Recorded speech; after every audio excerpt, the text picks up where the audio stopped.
Hello friends, welcome to kitchen of അബീസ്കൽ. അപ്പോൾ ഇന്ന് വന്നിട്ടുള്ളൊരു കിഡിലെ ഷേക്ക് റെസിപ്പി ആയിട്ടാട്ടോ. ജ്യൂസായിട്ടൊക്കെ കുടിക്കാൻ പറ്റിയിട്ടുള്ള ഒരു ഡ്രിങ്കും കൂടിയാണ്. അപ്പോൾ നമുക്ക് വീഡിയോയിലോട്ട് പോയാൽ ഷേക്ക് തയ്യാറാക്കാൻ വേണ്ടിയിട്ട് ഞാനിവിടെ ഒരു പഴം എടുത്തിട്ടുണ്ട്. ഈ ഒരൊറ്റ പഴം കൊണ്ട് രണ്ടാക്കുള്ള ഷേക്ക് തയ്യാറാക്കാവുന്നതാണ്. ഇനി മിക്സിയുടെ ചെറിയ ജാറിലോട്ടാണ് ഞാൻ ഇട്ട് കൊടുക്കുക. നിങ്ങൾക്ക് ഏത് ജാർ എടുക്കാവുന്നതാണ്. എൻ്റെ ചെറിയ ജാറിലാണ് നല്ലോണം അരഞ്ഞു.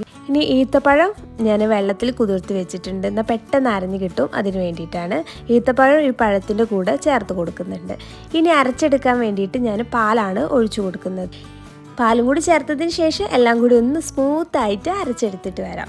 അപ്പോൾ അരച്ചെടുക്കുന്ന സമയത്ത് നമ്മൾ ഷുഗർ ചേർത്ത് കൊടുക്കുന്നില്ല. കാരണം ഈത്തപ്പഴം നല്ലോണം മധുരം ഉണ്ടായതുകൊണ്ട് കേട്ടോ പഞ്ചസാര ചേർത്ത് കൊടുക്കാത്തത്. ഇനി അതിലോട്ട് ഒന്നും കൂടി ലൂസായി കിട്ടാൻ വേണ്ടിയിട്ട് ഞാൻ ഇവിടെ വെള്ളം ചേർത്ത് കൊടുക്കുന്നത്. നല്ല തണുത്ത വെള്ളമാണ് ചേർത്ത് കൊടുക്കുന്നത്. അപ്പോൾ ഗ്ലാസ്സിലോട്ട് സെർവ് ചെയ്യാവുന്നതാണ്. അപ്പോൾ നമ്മുടെ ബനാന ഷേക്ക് ഇവിടെ റെഡി ആയിട്ടുണ്ട്. അപ്പോൾ എല്ലാവരും ഒന്ന് ട്രൈ ചെയ്ത് നോക്കണം. വീഡിയോ ഇഷ്ടപ്പെട്ടാൽ ലൈക്ക് ചെയ്യാനും കമൻറ്റ് ചെയ്യാനും മറക്കരുത്. അപ്പോൾ മറ്റൊരു വീഡിയോ ആയിട്ട് നാളെ കാണാം.